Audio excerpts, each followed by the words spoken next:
Jésus a dit « J'ai jeté un feu sur le monde, et voici, je le garde jusqu'à ce qu'il s'enflamme. »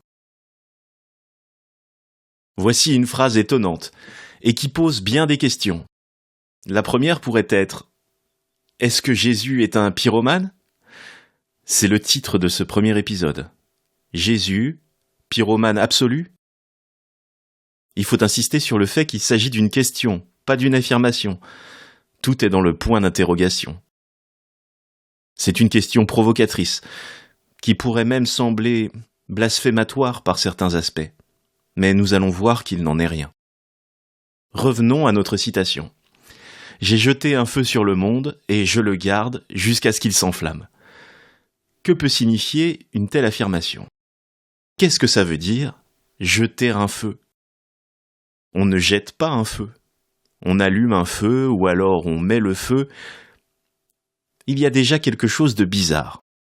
Et puis comment Jésus compte-t-il jeter ce feu ? Avec une allumette ? Avec un briquet ? Avec un lance-flamme ? Non seulement comment jeter le feu, mais aussi pourquoi ? Pourquoi attendre que le monde s'enflamme ? Est-ce l'attente d'une destruction finale ? D'un incendie planétaire ? Nous nous représentons volontiers Jésus comme un être doux et bienveillant, et pourtant cette phrase apparaît et nous donne de lui une image plus sombre et inquiétante. Que s'est-il passé ? Derrière le personnage d'amour et de lumière dépeint traditionnellement par le Nouveau Testament, ne se dissimule-t-il pas un être obscur, animé au contraire par une rage destructrice et incendiaire ? Chers auditeurs, vous êtes dans le Jardin des Idées et voici le premier épisode consacré au Logion 10 de l'Évangile de Thomas.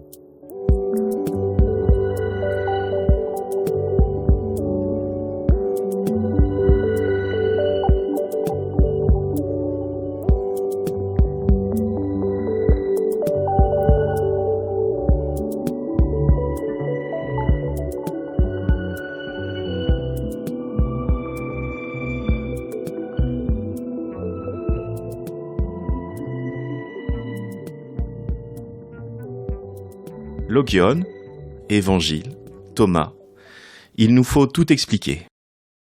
Logion, c'est le diminutif du grec logos, qui veut dire discours. Donc un logion est un petit discours, ou ce qu'on pourrait appeler un dit, ou plus simplement une parole. Il se présente sous la forme d'une phrase plus ou moins longue, qui commence en général par les mots « Jésus a dit ». Jésus a dit ceci, Jésus a dit cela. Il y a en tout et pour tout 114 logia, le pluriel de logion, dans l'évangile de Thomas. Un évangile, c'est littéralement une bonne nouvelle, un message heureux dans la foi chrétienne. C'est un texte qui rapporte la bonne nouvelle de la vie de Jésus, sa naissance, son ministère, sa passion. C'est le préfixe grec pour désigner le bon ou le bonheur. Dans Ecce Homo, Nietzsche, qui éprouve toujours le besoin de faire le malin, parle de dysangiles, avec le préfixe dys comme dans dyslexie ou dans dystopie. Il suggère par là que le Nouveau Testament n'est pas une bonne mais une mauvaise nouvelle. Ah, ce cher Nietzsche, toujours malicieux et infernal. Mais revenons à l'évangile de Thomas. Normalement, il n'y a pas de Thomas.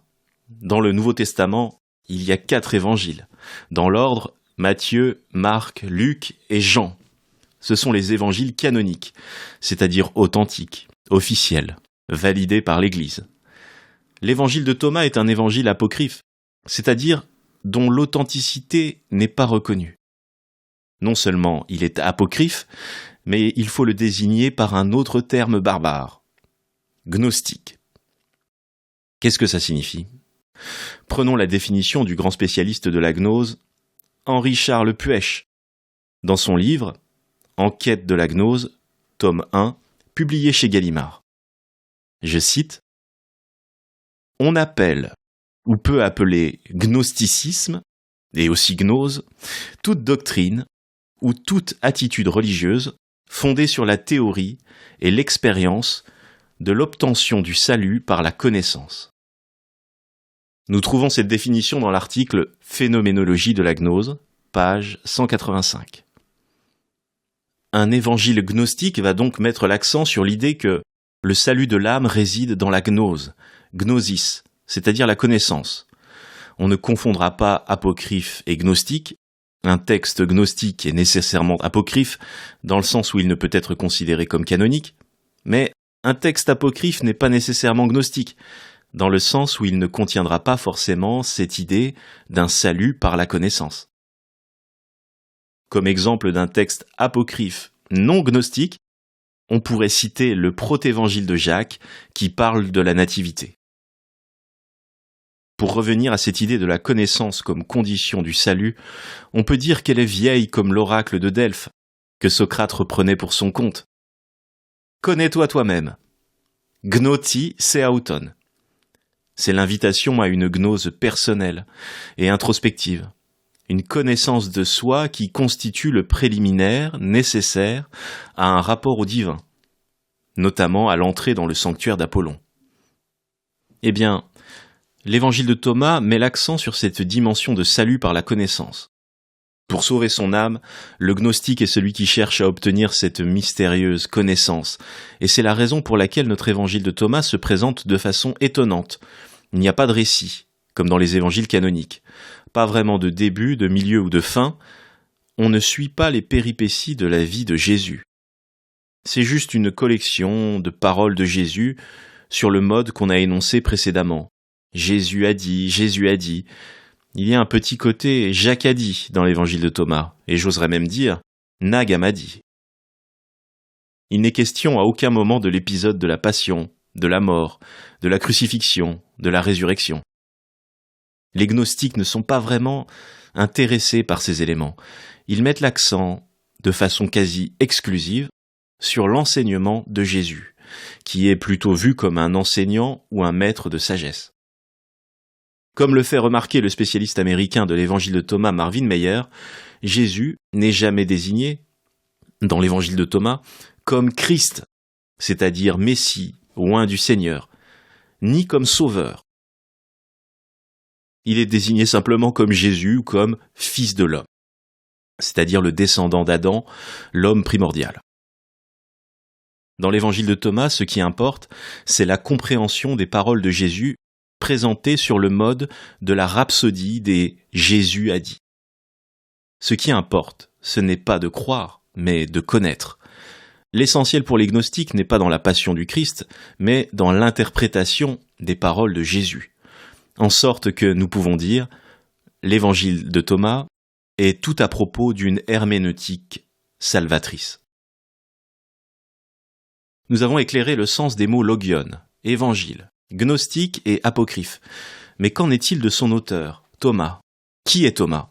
Eh bien, c'est l'apôtre que nous connaissons tous au moins de façon vague. C'est le disciple incrédule, le disciple sceptique, celui qui ne croit que ce qu'il voit. On peut penser au tableau du Caravage, l'incrédulité de Thomas, où on voit le disciple plonger son index dans la plaie du Christ. Les premiers mots de l'évangile de Thomas lui attribuent son écriture. Écoutons-les. Voici les paroles cachées que Jésus le vivant a dites et qu'a écrites le jumeau, Jude, Thomas. Paroles cachées, référence à la dimension gnostique du texte. Ce sont des paroles mystérieuses, secrètes, dont le sens est caché. Jésus est désigné comme le vivant, l'être de vie par excellence, et l'auteur est ce Jude, 2 fois nommé le jumeau. Le premier jumeau est en grec Didyme, le second en araméen Thomas. Jude, le jumeau, jumeau. Mais le jumeau de qui ? Jumeau de Jésus, non au sens biologique, mais au sens spirituel. Il est le frère, non seulement dans la foi, mais dans la connaissance. À vrai dire, on ignore par qui a été écrit l'évangile de Thomas. Son attribution demeure une question de spécialistes. Selon eux, il s'agit d'un texte vraisemblablement écrit par un chrétien appartenant à une communauté de Syrie orientale, même si le texte dont nous disposons aujourd'hui n'a pas été retrouvé en Syrie, mais en Égypte. en Haute-Égypte, plus précisément à Nag Hammadi. Il s'agit d'une des plus miraculeuses découvertes archéologiques du XXe siècle.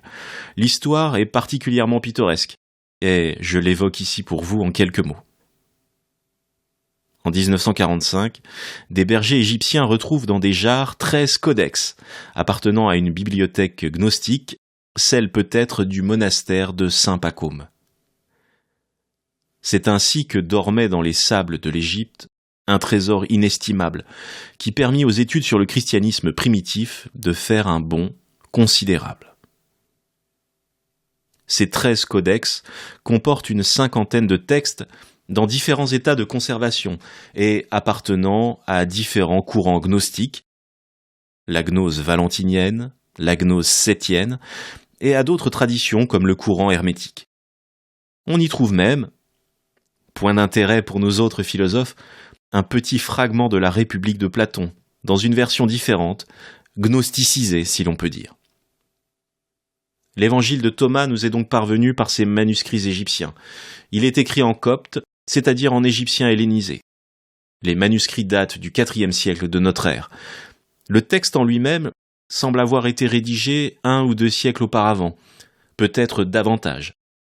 Certains spécialistes avancent que l'évangile de Thomas pourrait même être d'une rédaction antérieure à celle des évangiles canoniques, constituant ainsi une source très primitive des paroles de Jésus. Nous ne nous prononcerons pas sur des points aussi techniques. Résumons-nous avant d'en venir à l'interprétation de notre Logion 10. L'évangile de Thomas est un texte apocryphe et gnostique qui constitue un témoignage précieux sur le christianisme des origines. Apocryphe car non canonique, gnostique car mettant l'accent sur la dimension du salut par la connaissance. Il comporte 114 logia qui sont des paroles du Christ. Ces paroles sont décrites comme cachées car leur sens est dissimulé. Il faut en trouver l'interprétation. J'ai jeté un feu sur le monde et voici, je le garde jusqu'à ce qu'il s'enflamme. Sortis de leur contexte, ces mots semblent être ceux d'un pyromane inquiétant, d'un incendiaire qui voit les choses en grand. S'agirait-il là d'une vérité qui dérange et que l'Église des premiers temps aurait voulu cacher, en excluant cet évangile du canon du Nouveau Testament ? C'est une question légitime, et l'aura de mystère qui entoure le mot gnostique contribue sans doute à se la poser.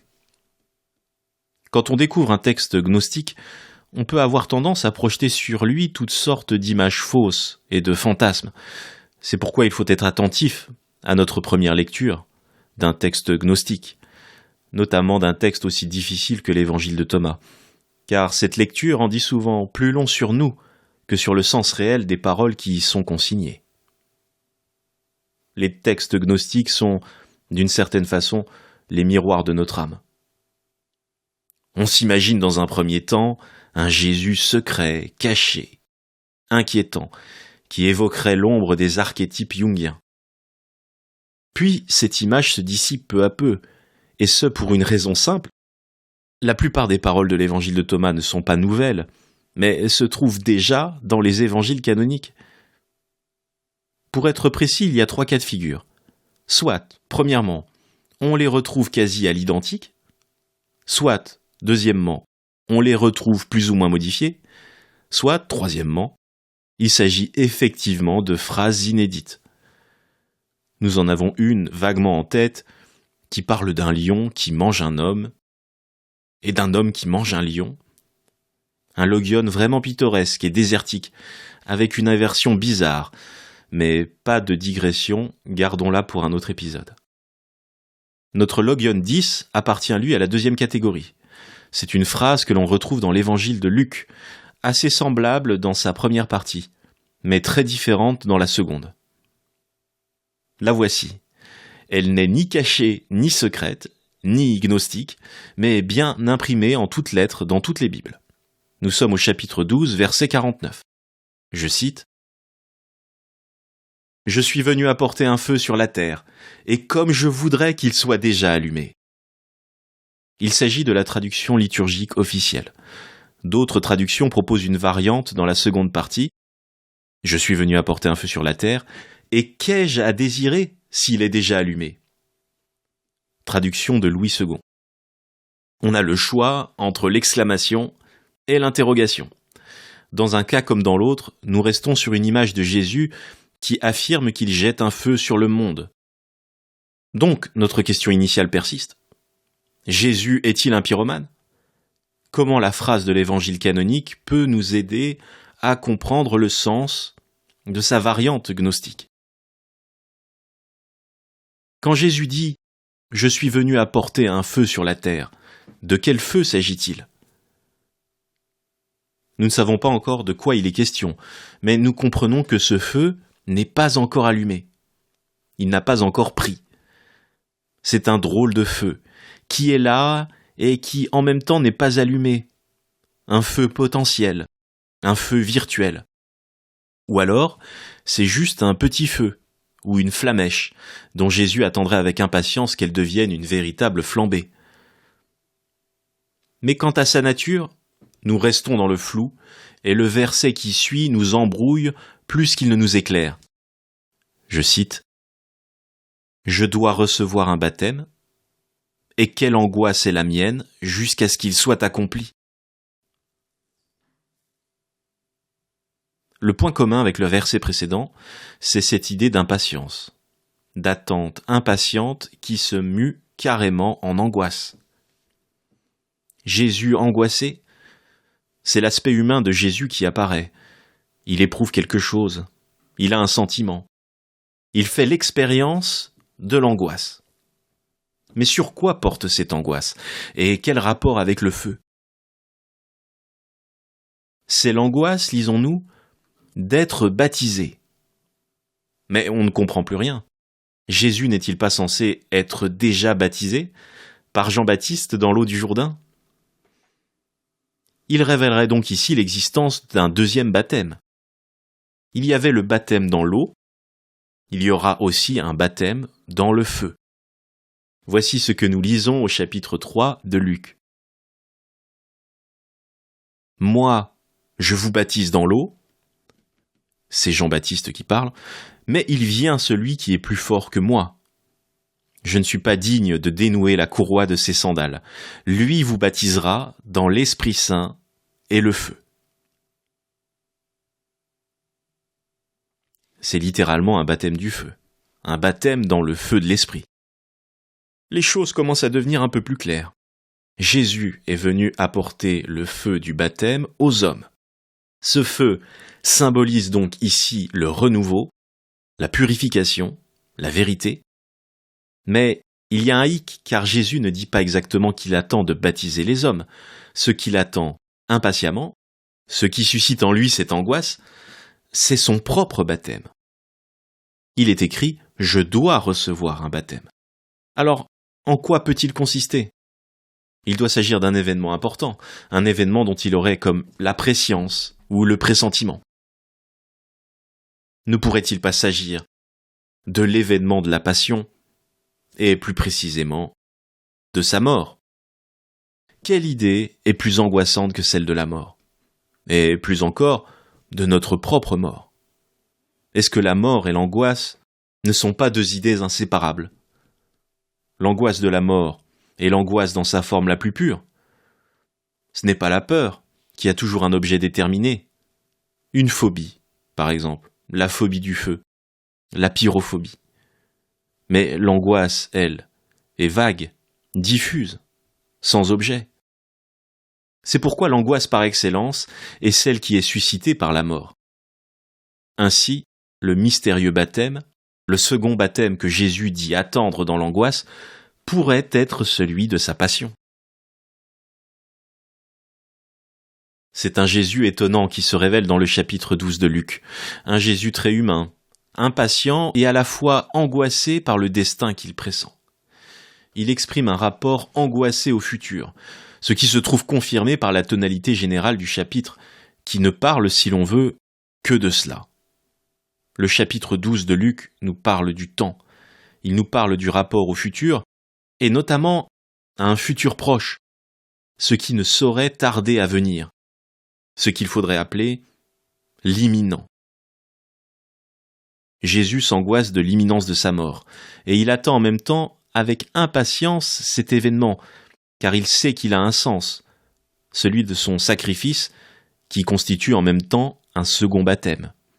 Non plus le baptême paisible dans l'eau, mais le baptême tragique dans le feu. J'ai apporté un feu sur la terre, et comme il me tarde qu'il soit allumé. Il nous faut approfondir cette idée d'imminence. Intéressons-nous aux déclinaisons de notre rapport au futur sous les formes de l'impatience, de l'anxiété, de l'angoisse dans ce chapitre 12. Revenons au début du chapitre. La situation initiale est la suivante. Jésus est face à une foule, il y a beaucoup de monde, tellement que les gens s'écrasent les uns les autres. Tout devant, aux premières loges, les disciples. Jésus commence son enseignement par une série d'exhortations qui vont toutes à peu près dans le même sens, à savoir rassurer son auditoire, l'inviter à ne pas avoir de craintes inutiles quant à l'avenir. Le croyant sincère doit être dans une pleine confiance. Il rejette tout souci superflu, toute crainte inutile. Nous lisons par exemple au verset 4 « Ne craignez pas ceux qui tuent le corps ». Au verset 7 « Soyez sans crainte, vous valez plus qu'une multitude de moineaux ». Au verset 11 « Quand on vous traduira devant les magistrats, les autorités, ne vous inquiétez pas de la façon dont vous vous défendrez, ni de ce que vous direz. » Donc Jésus formule des injonctions à ne pas craindre, à ne pas être inquiet. Le croyant sincère peut avoir confiance, quelle que soit la situation, il ne risque rien. Puis soudain, le discours de Jésus est interrompu par un anonyme dans l'assemblée qui l'interpelle. « Ne pourrais-tu pas dire à mon frère qu'il partage avec moi notre héritage ?» Cette interruption inattendue est drôle. Elle n'a pas grand-chose à voir avec ce que Jésus racontait, mais ce dernier ne se laisse pas décontenancer. Il intègre cette question à son enseignement sur la nécessité de ne pas craindre. Dans un premier temps, Jésus répond à l'homme en lui rappelant qu'il n'est pas là pour résoudre des problèmes de famille. Puis, il met son auditoire en garde contre le souci des choses matérielles, en énonçant une première parabole, celle de l'homme riche. Un homme possède beaucoup de terre, et une année, celle-ci lui rapporte une récolte exceptionnelle. L'homme se fait du souci car il ne sait pas comment il va stocker ses récoltes. Il ne veut pas perdre ses précieux avoirs, et se met alors à réfléchir à la meilleure solution. Il retourne le problème dans tous les sens, et prend la décision de démolir ses anciens greniers, trop petits, pour en construire de nouveaux. La nuit arrive, et l'homme riche se couche l'esprit tranquille. Il n'a plus de soucis à se faire, ses possessions sont en sécurité. Il se dit alors qu'il pourra jouir paisiblement de l'existence, sans crainte de l'avenir. Mais Dieu lui apparaît et lui annonce tout à trac qu'il va mourir. Je cite « Tu es fou. Cette nuit même, on va te redemander ta vie. Et ce que tu auras accumulé, qui l'aura ?» Fin de la citation. La prévoyance, quand elle prend la forme d'un souci excessif pour les contingences matérielles, n'est pas une vertu, mais une folie. C'est une folie que de mettre autant de soin à entasser des biens dont on n'est pas sûr de jouir. Jésus dénonce la vanité de la thésaurisation, ce dont parlait déjà Platon dans la République, vanité de la pléonexie. Et Jésus de poursuivre son enseignement en mettant en garde contre cet inutile souci. Je cite au verset 22, « Ne vous souciez pas de ce que vous mangerez. » Et encore, verset 26, « Pourquoi vous faire du souci ?» Ou même, verset 29, « Ne cherchez pas ce que vous allez manger et boire. Ne soyez pas anxieux. » Ne pas être anxieux, telle est la recommandation centrale de la première moitié de ce chapitre. Cependant, Jésus ne s'en arrête pas là. S'il est vrai que Dieu pourvoit à tout, et qu'il ne manquera rien aux croyants authentiques, ce dernier ne doit pas non plus se tenir dans l'inaction. Jésus va mettre son auditoire sur la piste d'un autre rapport au futur, qu'on pourrait résumer en quelques mots. Se tenir prêt. être aux aguets. D'où une deuxième parabole, celle du maître absent pour des noces, et qui a confié la charge de sa maison à son intendant. Je cite, « Soyez comme des gens qui attendent leur maître à son retour des noces, votre ceinture autour des reins et votre lampe allumée, pour lui ouvrir dès qu'il arrivera à la porte. » Voilà le bon rapport au futur. Non pas l'anxiété fébrile de celui qui s'inquiète de vaines choses, mais l'état de préparation de celui qui se tient sur le qui-vive, équipé pour le retour de son maître. Et là se produit une deuxième interruption. Ce n'est plus un anonyme qui prend la parole, mais un disciple. Et pas n'importe lequel, car c'est Pierre qui demande à Jésus « Est-ce que tu dis cela pour nous ou pour tout le monde ?» Le disciple veut savoir à qui s'adresse la parabole. Il se sent visé. Qui doit se tenir prêt pour le retour du maître ? Jésus lui répond en poursuivant sa parabole, en insistant sur la différence entre le bon et le mauvais intendant.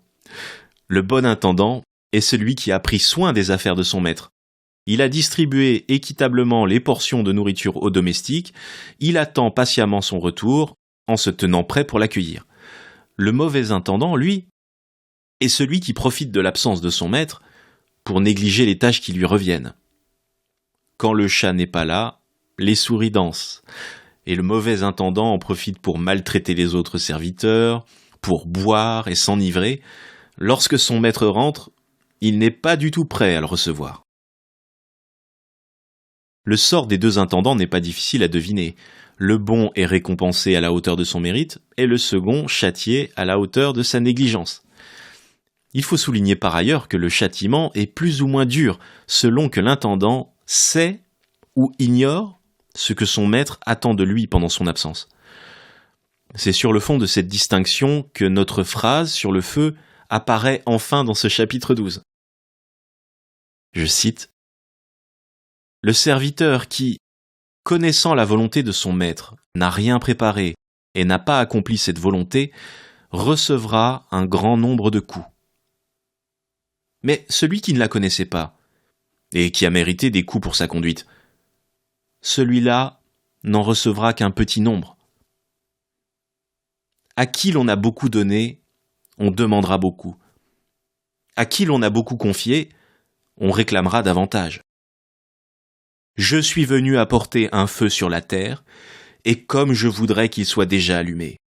Je dois recevoir un baptême, et quelle angoisse est la mienne jusqu'à ce qu'il soit accompli. » Fin de la citation. Au premier abord, on ne comprend pas vraiment cette apparition soudaine du « je » de Jésus, ce saut brutal de la parabole des intendants à son cas particulier et à son désir, enflammé, de voir ce baptême s'accomplir. Mais les choses s'éclairent si l'on comprend que le fil directeur de ce chapitre 12 est celui du rapport au futur. Qu'est-ce que l'avenir nous réserve ? De quoi demain sera fait ? Faut-il amasser anxieusement ? À ces questions, nous avons vu que la réponse était sans ambiguïté. Aucune crainte à avoir. Ne soyez pas anxieux. Il ne faut pas être anxieux à propos des contingences matérielles. Mais il est tout à fait nécessaire et urgent, en revanche, d'être soucieux des exigences spirituelles du Maître. Et c'est là que Jésus répond spécifiquement à Pierre. Oui, il parle pour lui et pour les autres disciples. Les disciples connaissent la volonté de leur Maître. C'est pourquoi ils risquent un dur châtiment s'ils ne la respectent pas. Leur responsabilité est grande. L'homme de la foule qui interrompait Jésus à propos de son héritage ne connaît pas la volonté du Maître. Il est un mauvais intendant dans le sens où il se préoccupe de choses superficielles et indifférentes, mais il est aussi un intendant ignorant. Le châtiment qu'il peut attendre est moindre. Enfin, Jésus se place lui-même par ces mots, dans la condition d'intendant. Lui aussi est dans l'attente. Lui aussi est dans un rapport déterminé au futur. Il doit, lui aussi, accomplir la volonté du Maître, c'est-à-dire de Dieu en tant que Père. La contradiction n'était qu'apparente entre Jésus, qui exhortait son auditoire à ne pas être anxieux, et l'expression de son angoisse à voir l'accomplissement de son baptême. De même que la foule et les disciples doivent, chacun dans leur mesure respective, se tenir prêt, Jésus doit lui aussi se tenir prêt comme un bon intendant. Il est d'ailleurs celui à qui le maître confie la tâche la plus haute et la plus terrible, puisqu'elle consiste à donner sa vie. D'où une angoisse à la mesure de ce qui doit être accompli. Jésus est l'intendant zélé, angoissé d'être baptisé, car ce baptême est aussi son sacrifice. Il est impatient que le feu de la passion ne prenne. Voici comment nous pourrions comprendre le verset 49 du chapitre 12 de Luc. « J'ai apporté un feu sur la terre, et comme il me tarde qu'il soit allumé. » C'est un feu curieux, un feu qui ressemble à une graine. Il faut l'apporter, le planter. Au départ, il ne brûle pas beaucoup. Il faut attendre qu'il s'allume à la faveur d'un événement que nous avons identifié comme la passion. Mais qu'est-ce que ce feu au départ ? Qu'est-ce que Jésus apporte qui nécessite un temps d'attente avant de prendre sa forme achevée ? C'est le feu de la bonne nouvelle, de la parole de Dieu, le feu de la vérité, le feu de l'Esprit Saint. Ce feu ne peut avoir d'effectivité que s'il consume celui qui l'apporte dans un deuxième baptême. L'imminence de cet embrasement, de cette consomption, suscite chez lui à la fois angoisse et impatience. Il faut que le baptême soit accompli. Il faut que la passion culmine dans le feu de la mort et de la résurrection. Mais nous ne perdons pas de vue que notre intention est de comprendre le logion de Thomas. Je suis venu jeter un feu sur le monde, et voici, je le garde jusqu'à ce qu'il s'enflamme. Peut-il avoir le même sens ? Ce n'est pas certain, et pour deux raisons. Premièrement, le logion de Thomas n'est pas inclus dans une trame narrative, et notre interprétation précédente reposait précisément sur une mise en contexte.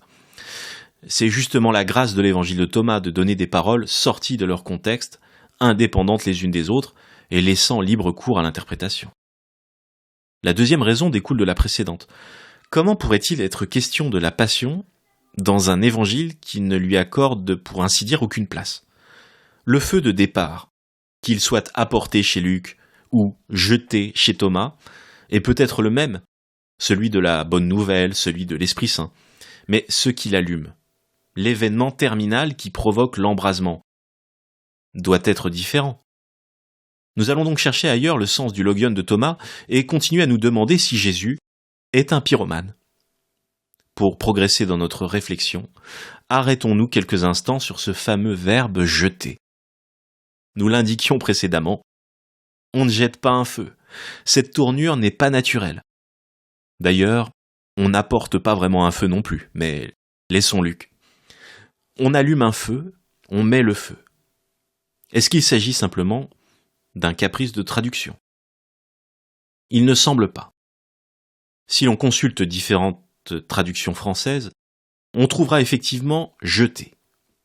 Le feu de Jésus est jeté dans la traduction de Jean-Marie Séverin en Pléiade, et il est jeté dans celle de Rodolphe Casser. Il est jeté aussi dans les traductions anglaises, où on trouve « throw a fire »,« cast a fire ».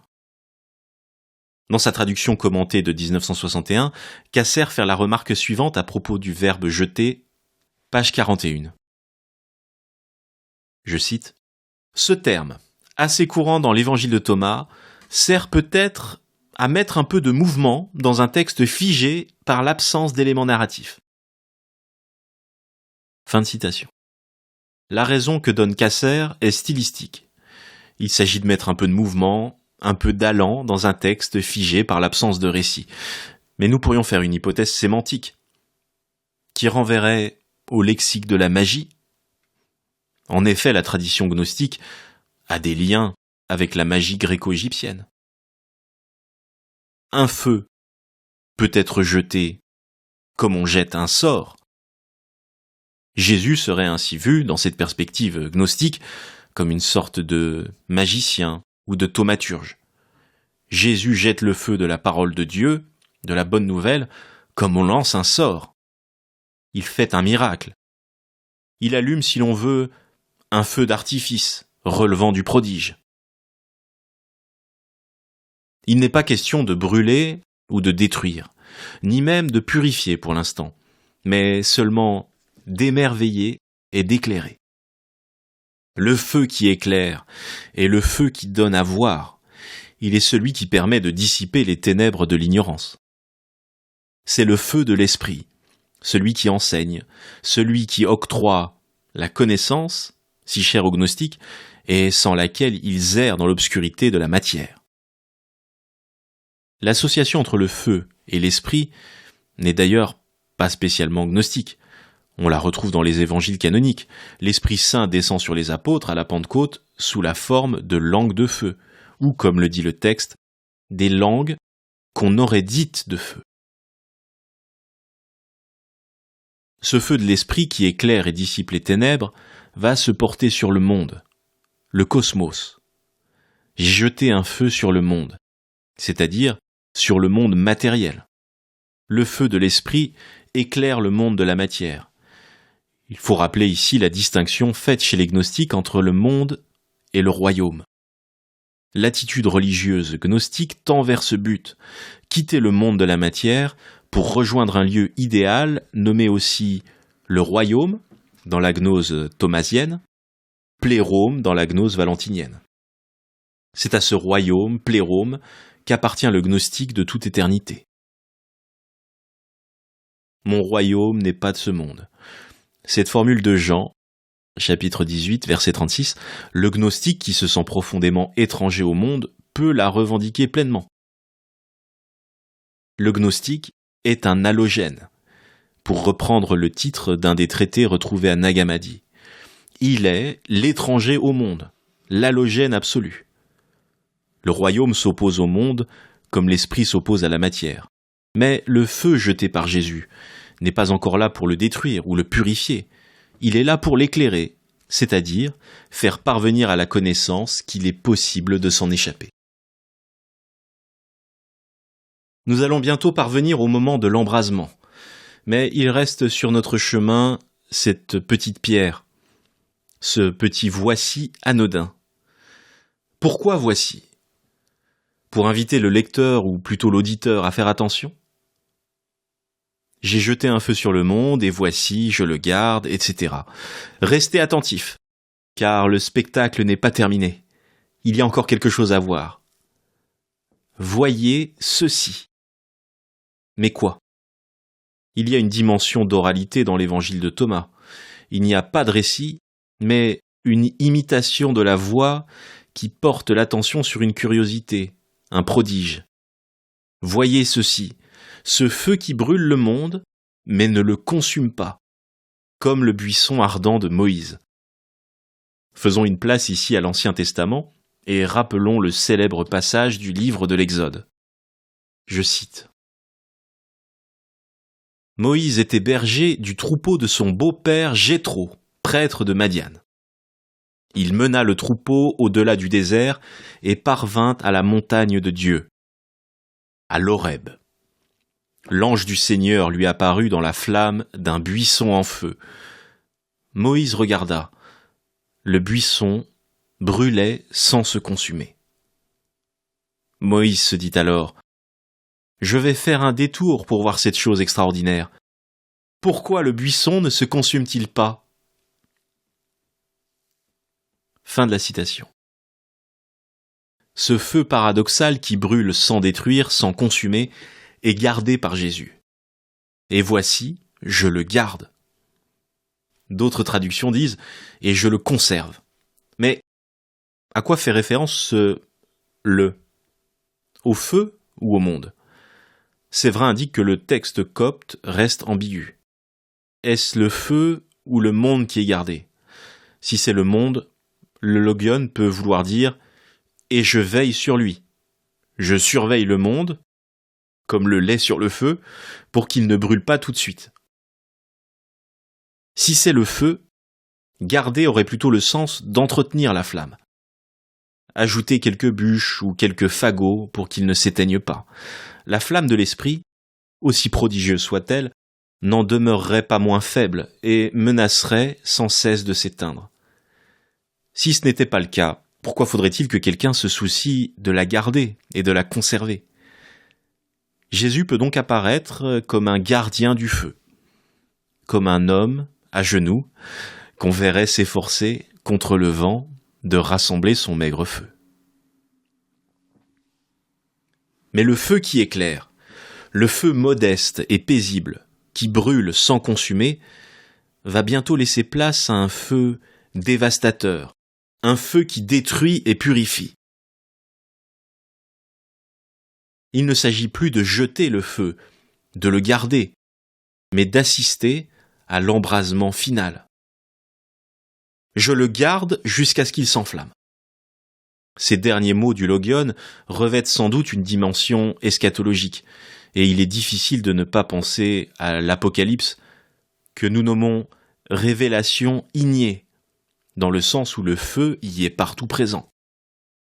Révélation ignée, dévoilement enflammé, en un mot, une conflagration.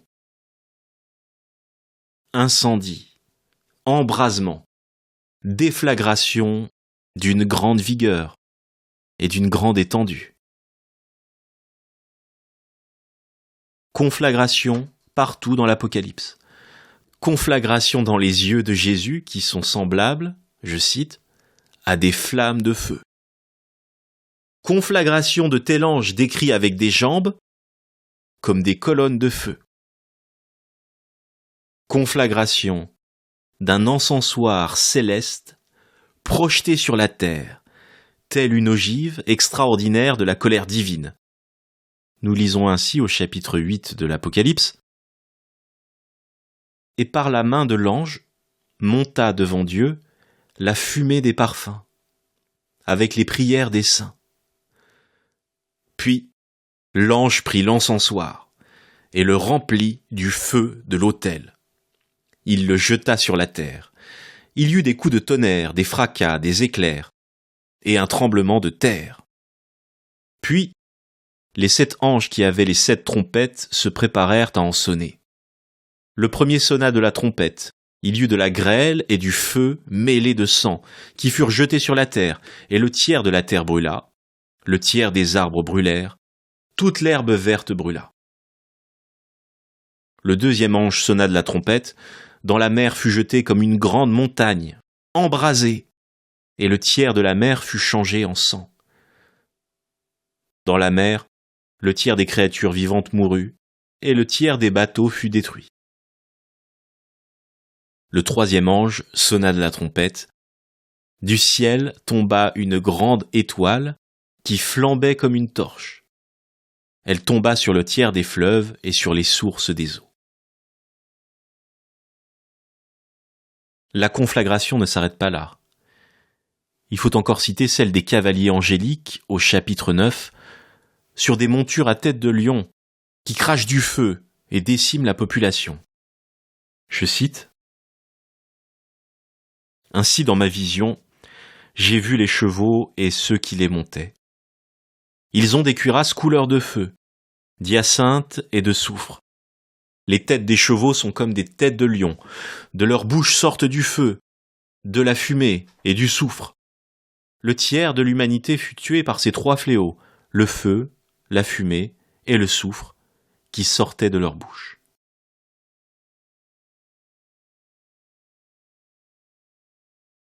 Conflagration du mal, enfin, dont les séides sont projetés dans un lac de feu pour une mort définitive. Chapitre 21, verset 8.